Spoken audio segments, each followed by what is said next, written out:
This is a download from the BBC. To find out more and for our terms of use, please go to bbc.co.uk.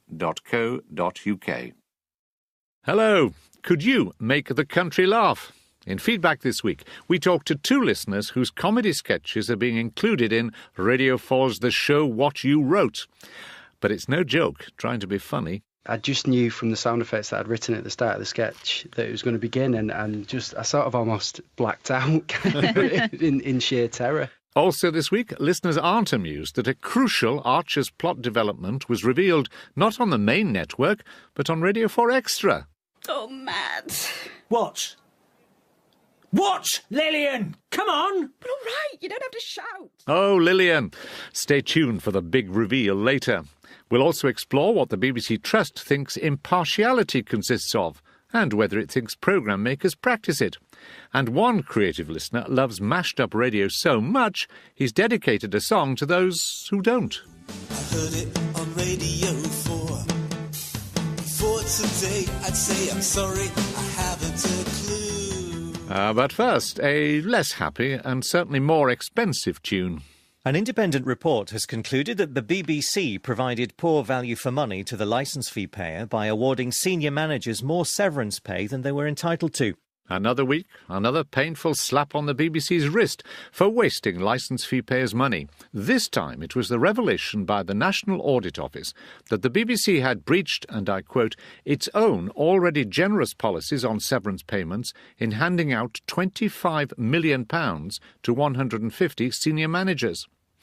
This, of course, comes just weeks after the scrapping of a £100 million IT project, the so-called Digital Media Initiative. This latest story prompted Mike to tweet at BBC R4 Feedback. The BBC exceeded its remit with regards to severance pay. Who is accountable? Who will get the money back for programming? And listener and author Tom Bauer was less than impressed when on Monday's World at One, the interviewer tried to get an answer to those questions from BBC trustee Anthony Fry. Let me start by saying that whilst we find the conclusions of the NAO report, which we commissioned, deeply worrying, we nonetheless welcome its conclusions, and we welcome the fact that the Director-General this morning has made very clear what his position is going forward on the back of previous policy statements he's made. There was Anthony Fry, the trustee, who is responsible for not having scrutinised the BBC's waste of over £100 million on his IT system, who could have scrutinised these vast payoffs to staff, and instead of scrutinising it, and even now telling us who was responsible, he waffled and said, we've learnt something for the future. Well, that's no good. Tom Bauer. Des Moore from the Isle of Skye thinks the whole sorry affair is horribly familiar. Every time I read a story about the BBC in the news, it seems that it concerns a massive waste of licence fee payers' money. Quite frankly, if Chris Patton has got a grip on anything, it's clearly not connected with BBC profligacy and waste. Licence fee payers want their hard-earned money spent on quality programme making, not fat cat and unnecessary payoffs to senior managers. Well, there's been no word as yet from the Trust chairman, Chris Patton, who's been unusually silent. But in Wednesday's edition of the media show, one of his colleagues, David Lidderman, summed up the Trust's position as follows. Errors of judgment will occur anywhere, anytime. It is inevitable. No system of governance can guarantee that mistakes will never occur. What's important is that when mistakes do occur, that we get to the bottom of why they happened, to do everything we can to ensure that they don't happen again, and we minimise the cost to the licence fee payer. BBC trustee David Lidderman. We asked for an interview with the BBC's Director-General on this alleged waste of licence fee money, but were told he was not available. However, Tony Hall said earlier that I believe the BBC lost its way on payments in recent years. I've already said that we will be capping severance payments at £150,000, and we've now begun to improve our processes. These payments were from another era, and we are putting a stop to them. And no doubt there'll be more on that on Feedback next week. Do send us your questions on that and other issues. Now for a much more important story. The latest development in the Matt and Lillian relationship, which has had my Archers-obsessed household on tenterhooks for months. When would Lillian realise that Matt knew about her affair with the late departed Paul? What would happen when she found out? Well, you would have had to listen to Radio 4 Extra to find out, because that is home to Ambridge Extra, which returned this week with a real earthquake of a revelation. I'd never betray us the way you have. I don't know what you're talking Oh, about. for God's sake, Lillian! Stop lying! I know you were sleeping with Paul. I know you were screwing my brother. All right? Mike Ruddock emailed feedback@bbc.co.uk to express his irritation. Actually, that's an understatement. I'm outraged at the way in which the ordinary listener to The Archer has been deprived of listening to the scene in which Matt reveals to Lillian that he knew all about her relationship with Paul. And I think people who listen to The Archers on ordinary steam or FM radio should have been able to hear this scene. If we can't hear the scenes for ourselves, we might just as well read the summaries, not bother with the radio at all. Is this what the BBC want? So why did such a crucial plot revelation occur on 4 Extra, where most Archers fans would have missed it? We asked the acting editor of The Archers, Julie Beckett, to explain. It's one of several really good moments in this story. It was just the very perfect place to start. Why perfect? Because some people still can only get, as it were, the old-fashioned network radio, don't have access to the computer or to digital radio. Almost everybody, I believe, has access to digital television, and Ambridge Extra is available on there. So but whatever the cause, about a quarter of the people will listen to it on Ambridge Extra that would if it was in the main body of The Archers. What we wanted to do was to take this lovely moment and project us into a story which will in fact be carried on both series this time. So you'll be hearing aspects of the story in Ambridge Extra and in The Archers. Those listeners who listen to both will get the whole story, but if you listen to one or the other, you'll hopefully get a satisfying story there as well. Well, you might know if you listen to The Archers what has happened, but you won't actually hear the moment of revelation. If you do feel frustrated by that, there are plenty of places where you can go and hear that moment. It's the clip of the day, for example, on our website. So you can go and hear just that scene if you want to. And if you do take the free download for The Archers, you will automatically get Ambridge Extra. So we're doing our best to open it up to as many people as possible. Forgive me for being cynical, but isn't this simply a move to get more people to listen to 4 Extra? I think that everybody who works for Radio 4 and 4 Extra would like to think that listeners will enjoy both of them. So the answer is yes. You're trying to shut a lot of people across, or rather to increase the listening of Ambridge Extra and increase the listening on 4 Extra. No, that's not the initial aim. The initial aim is to tell a fantastic story about Matt and Lillian, and the kick-off point for that fantastic story was Matt's revelation that people heard on Tuesday. Well, we shall see how our listeners react, but quite a number at the moment. We're so waiting on Radio 4 for that moment, and you haven't given it to them. They can find it. Please go and listen. I think we would love to think that our listeners feel comfortable on both these networks. Julie Beckett, acting editor of The Archers and Ambridge Extra. And don't forget, if you've got anything you'd like to say about BBC Radio, please get in touch. You can write to us at Feedback, PO Box 67234, London SE1P 4AX, or leave a phone message on 03 333 444 544. Standard landline charges apply, but it could cost more on some mobile networks. Or, of course, you could send an email to feedback@bbc.co.uk. All those details are on our website. Now, the BBC is required to be impartial. Is it? Indeed, what does it think constitutes impartiality? Questions which go to the heart of public service broadcasting. So it's not surprising that the BBC Trust has set up what it calls a rolling programme of impartiality reviews looking at different aspects of the BBC's output. The latest review, published on Wednesday, came under the title Breadth of Opinion. In particular, it examined how the BBC covers 3 contentious issues: immigration, Europe and religion, all topics that regularly raise listeners' hackles. Sandy Beecher. I wonder why it is that although our country is a member of the European Union, we get hardly any news about what goes on in the Parliament there and only hear negative stuff. We have vast numbers of news programmes on BBC radio stations and on television, and we can hear about what is going on in our Parliament daily on the radio and television, but not about what is going on in Europe. This is Paul Murphy, phoning from Bradford. Generally speaking, the BBC has a general consensus on immigration the overall position is that immigration, or even mass immigration, is a very good thing for England in all sorts of different ways. And anybody who is even slightly sceptical about that or points to specific instances where there are problems, the assumption is that the person is bigoted, racist, or even fascist. I normally miss Thought for the Day, but yesterday I was exposed to it. As usual, there was the assumption that people of faith can help others to address the important questions in life. I welcome any discussion of moral questions, and in the Today programme there's the opportunity to link such discussion to news items. However, your policy on Thought for the Day is to marginalise morally engaged people who find the straitjacket of faith unhelpful. Listeners Fred Brigham, Paul Murphy and Sandy Beecher there on what they think is wrong with the BBC's coverage of immigration, religion and Europe. Views which will come as no surprise to the man who wrote the report for the Trust, Stuart Prebble, the former chief executive of ITV.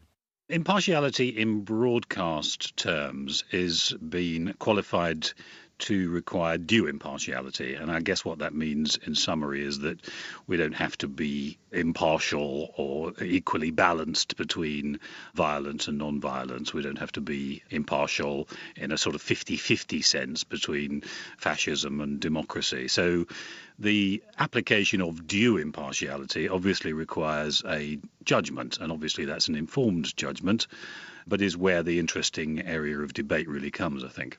Now, the BBC's summary of your report says that the BBC reflects a remarkable and impressive range of voices in its coverage of religion immigration in Europe. An independent review for the BBC Trust has found. Is that a fair summary? Yes, it is. I mean, the interesting thing about the BBC, of course, is that it's vast and its outlets are many.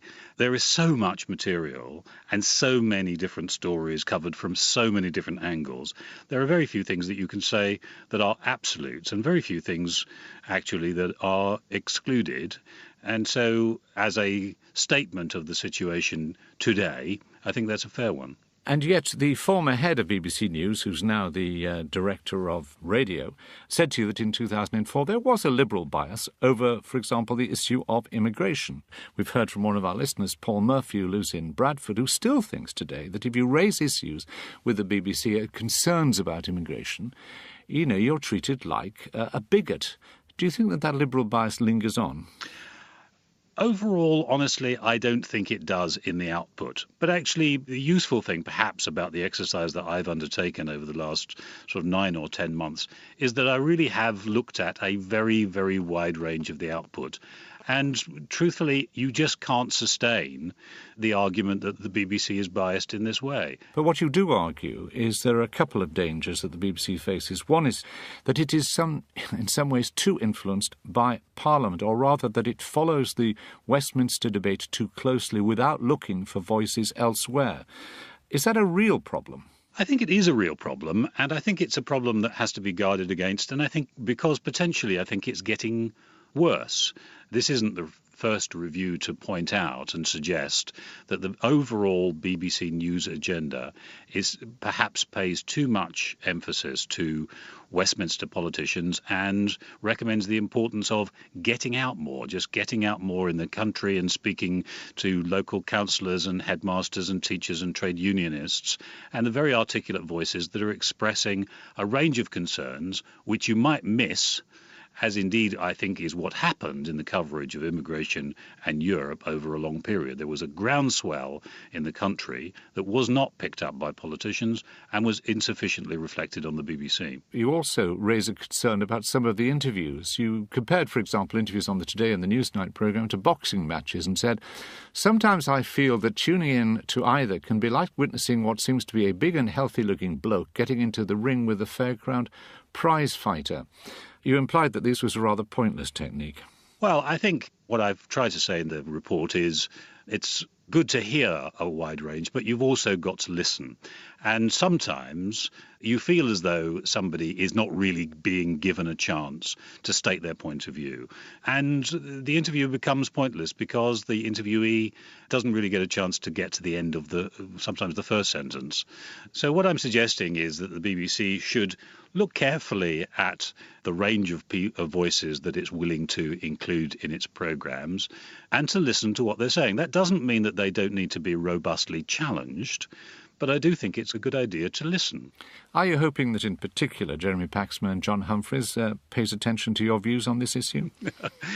Well, I didn't name John Humphreys. But you must have had him in mind. Well, actually, funnily enough, I didn't when I was particularly saying that. I think... you thought Jeremy Paxman there? Well, no, Jeremy, I did, and I've exemplified in the report the interview that Jeremy Paxman did with George Galloway when George Galloway had won the West Bradford by-election. Well, George Galloway MP is here. Congratulations. Thank you. Are you going to be any more conscientious representing the people of Bradford than you were in Bethnal Green? Oh, don't start by insulting me now. Let's not go well, off it's true. Come on. Let's not get off on there's a more serious point here bad because start. For a period, it was just counterproductive. It was a very ferocious cross-examination. Well, this man had just won an election. You know, the voters had voted for him. Let's hear what he's got to say. There's a danger, of course, that the BBC will simply say, or BBC management will say, well, that's OK, we feature, quote, an impressive range of voices. That's all, we just carry on. So what do you want now to happen as a result of this within the BBC? Well, I was asked to produce this report by the BBC Trust, which is the body that regulates the BBC, and it's its responsibility now to sort of manage this process. But obviously, if I'm going to spend this amount of time on something, it's nice to think that it would make some sort of difference. But I think there are a number of things that just happen self-consciously unless you make a real conscious effort to make sure that they don't. And it's about challenging your assumptions about what I've called assumed consensus of the parameters of a debate, and constantly, just on a really sort of routine, formalised basis, saying, are there legitimate points of view on this story that we have not given airtime to? And there's a range of ways of doing that. Stuart Prebble has carried out the latest review of impartiality for the BBC, the details of which you can find on the BBC Trust website. Now, to an area of programming where the BBC's main concern is not to be impartial, just funny, and sometimes isn't, which is perhaps why this has been produced. The stench of death permeates the air, as all about us is evil. But he tried hard with his Zabaglione and he had lovely napkins, so I'm going to give Keith an 8.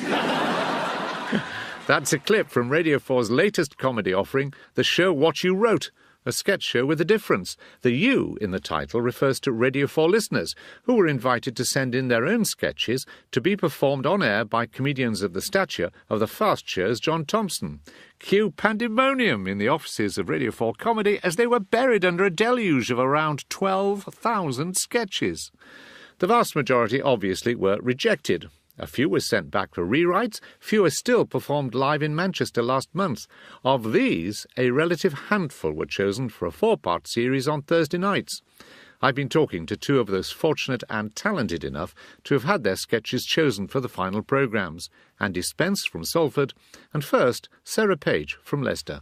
I heard about it through the BBC Writers' Room. They have an opportunities page, which I think I check with a regularity that sort of borders on obsession, actually. Or ambitious, yes. Yes, it's a sort of fantastic page of lots of opportunities for writers, so it was on there. But it's one thing to try and write maybe an afternoon play or something like that, but to write a sketch which has to be funny is quite a thing, isn't it? Were you nervous about it?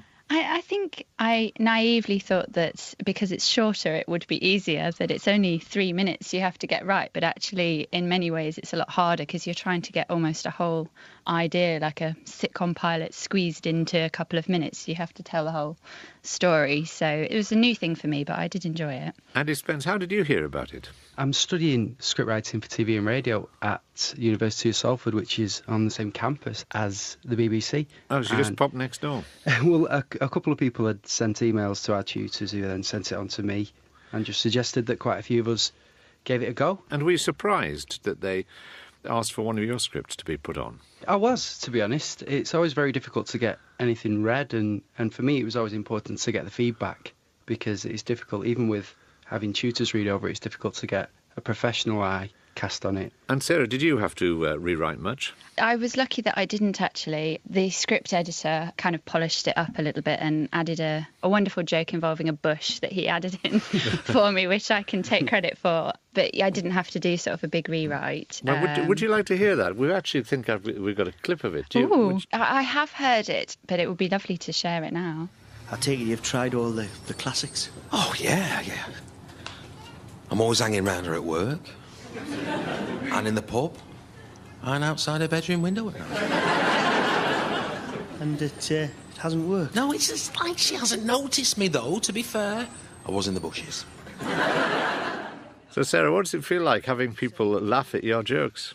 It's an amazing feeling, actually. I think it's the closest thing you can get to drugs without actually taking any. It's just a brilliant thing, isn't it, Andy? Absolutely, it's amazing. Andy, let me put you on the spot. Did you laugh? Yes, I did. No, he was silent completely. Well, it's a good job. But, Sarah, what I'm interested about is I understand how you write something down that you think's funny, but then when you start to work on it, how do you know if it's funny anymore? Because you go over time and time again. You must lose confidence early on, don't you, when you think, oh, well, it was funny once, but I don't know whether it is now. Yeah, I think it's like doing a painting, isn't it? That if you keep adding too much paint, you ruin it. It is really difficult to know, especially with redrafting and things, about how much to do. I think it's maybe something that you just learn. When you heard the recording, did it sound like it sounded in your head when you thought it up, or did it take on a life of its own? A bit like a song, you may write and it may have meaning for you. Somebody takes it and does something else with it. That it definitely takes on a life of its own. I think especially with two such great comedians reading it as well, that with them, Gavin and John Thompson. Yeah, that's John Thompson, who I absolutely loved from the Fast Show, actually. So to have him read something that I've written is quite a big deal for me. It's really exciting. Paul, I'm sorry. Maybe it's just time to move on. I can't. She's so beautiful and her hair smells like roses. I've got a clump of it here. Do you want a whiff? Both of them are just easily hilarious. So are you suggesting that perhaps if you and your friends had done it at a local pub, it perhaps wouldn't have gone down quite as well? I think Radio 4 manages to give it that extra oomph, really, doesn't it? That when John Thompson delivers your big punchline, it's particularly special. Oh, well, we'll have to do to Andrew what we've just done to you. Andy, this is your recording of your sketch. Thanks very much. My hands, look at my hands. Is this, sir? I believe it's ink, sir. Yes, I know it's ink, Coyle. Please tell me I didn't telegram anybody last night, did I? I'm afraid you did, sir. And you were quite insistent that I sent them with haste before you passed out. Andy, your co-writer, or should I say Sarah, anyway, was laughing through that. But after you were actually at the recording, weren't you? I was, yeah. Were you laughing or just watching everybody else and praying that they would laugh? I was sat at the very top as far away as I could, sat with my girlfriend, and I was just in a blind panic, really, as soon as because the standard was so high. A lot of other people that I presume didn't make it were funny, and I was waiting for just. You had to suffer a whole range of other jokes. They kept you waiting. Yeah, and did you know when yours was going to come on? I had no idea of the running order. I just knew from the sound effects that I'd written at the start of the sketch that it was going to begin, and I sort of almost blacked out in sheer terror. And to Lady Muggeridge, you proffered, you are a skank. Stop. I hope you're happy with that ball bag now. Stop. Skank. Stop. When you realised people weren't sitting on their hands in silence and actually rather enjoyed it, what do you feel like? It was amazing. It was so terrifying and then exhilarating, but worthwhile. This little tiny story that I'd written over maybe 2 weeks and drafted again that made people laugh was just fantastic. What have you learned from the process, Andy? I'm nowhere near where I'd like to be in terms of doing it, so to learn from every single bit of feedback and learn from every audience reaction. And to make sure that when it is performed, it's performed by the best, like John Thompson. Yeah, of course. Yeah, what would he have said from the Fast Show, when he was doing the jazz takeoff? Well, hopefully it would have been nice. Nice, yeah. That's what I thought. Yeah. Well, I thought it was very nice. Yeah. Actually, I laughed a lot. Thank you both very much. No problem. Thank you. My pleasure. Thank you. Budding, no flowering comedy writers Sarah Page and Andy Spence. Comedy on the radio, as we know, is a hot topic for many of you. Our inbox is heaving with comment about what's funny and what is not. So at the end of this series, we're going to devote a whole programme to it. Recorded in front of an audience at the Edinburgh Festival Fringe, this will give some of you a spot to air your views about radio comedy. We'll give you news on how to get tickets over the next few weeks. But in the meantime, please do send us any comments or thoughts on aspects of radio comedy you'd like to hear discussed. Comedy, we know, is radio marmite. Some people love it, many absolutely hate it. Which brings me to Recycled Radio. I come from a keeping up appearances family. Attila the stockbroker, tough. But my mum, bless her, is far more lovable than that awful bucket woman. Pronounced bouquet, dear. The self-described Archive Hour on Speed has just finished its second series on Radio 4. And last week on Feedback, its producer, Miles Ward, bravely took on all comers who wanted his programme consigned to the bin. This week, however, many more have stepped forward not to bury it in landfill, but to praise it. I'd just like to say that I enjoy tuning into the radio from time to time and not understanding what's going on. Not all the time, just some of the time. Radio 4 is not just about intelligent speech. Sometimes it's about intelligent listening. And I'm not a replenisher. Malcolm Sleeth, age 67 and a quarter. My name is Christine Heaney. I'm amazed that people have found it difficult. I mean, I'm 71, so you'd imagine that I wouldn't be up to speed with things like that. But, I mean, I found it easy peasy. It was just great. So keep up the good work with all this experimental stuff. It's not difficult, and I'm amazed people find it so. My name's Dave Summers. I'm a gardener, a full-time gardener and part-time songwriter. I listen to Radio 4 almost all the time if I'm not mowing. Anyway, I was weeding away in a lovely little garden in Wroughton, and I heard several people slating the Recycled Radio programme that was on recently, and I can't understand why. I listened to Recycled Radio in a beautiful garden in Winterbourne, Bassett, and I thought it was wonderful. It was a breath of fresh air.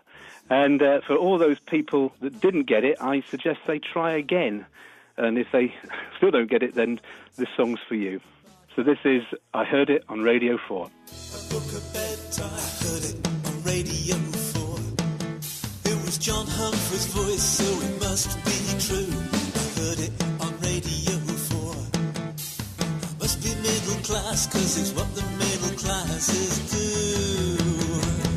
It's a point of view. It's what the middle classes do. Being classless myself, of course, I wouldn't know. And if you'd like to hear more of that song, the full version will be on our website shortly. Enjoy. I did. Goodbye. Then it must be true.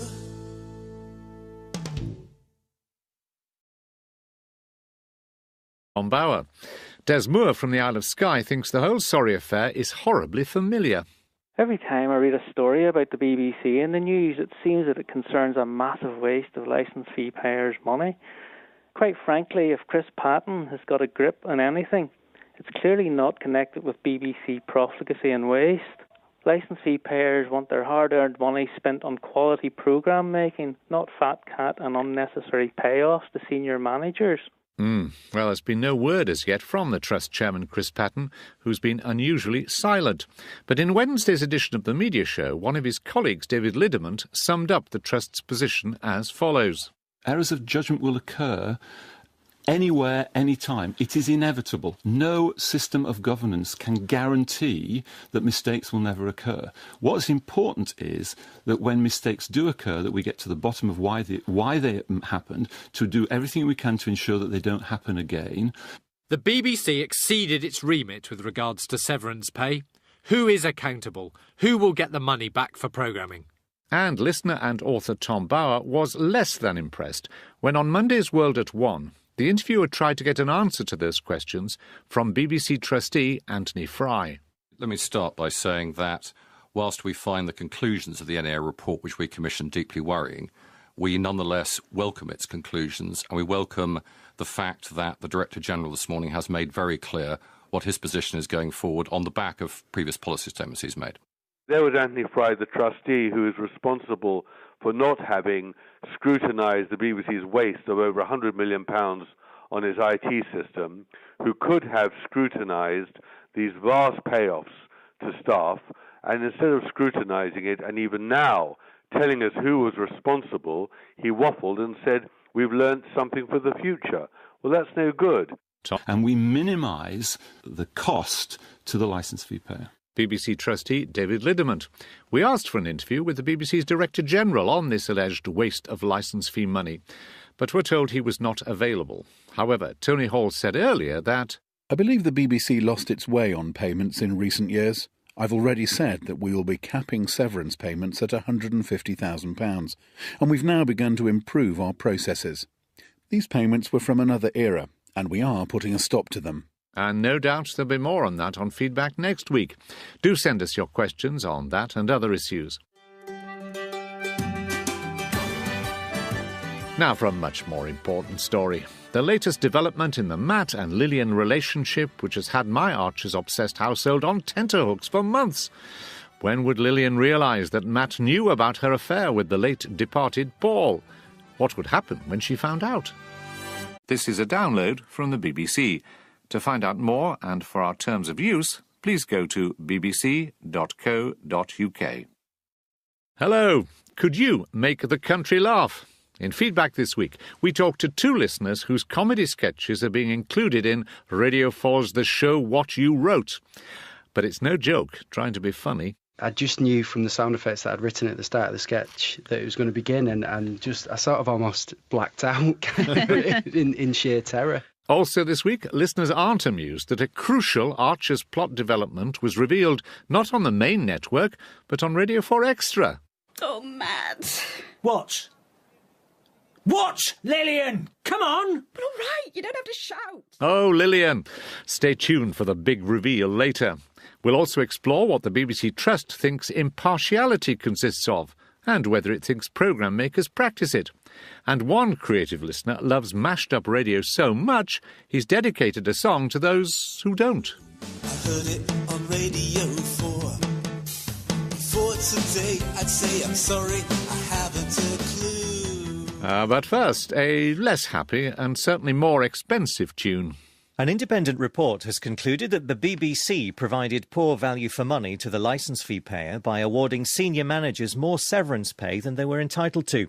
Another week, another painful slap on the BBC's wrist for wasting licence fee payers' money. This time it was the revelation by the National Audit Office that the BBC had breached, and I quote, its own already generous policies on severance payments in handing out £25 million to 150 senior managers. This, of course, comes just weeks after the scrapping of a £100 million IT project, the so-called Digital Media Initiative. This latest story prompted Mike to tweet at BBC R4 Feedback.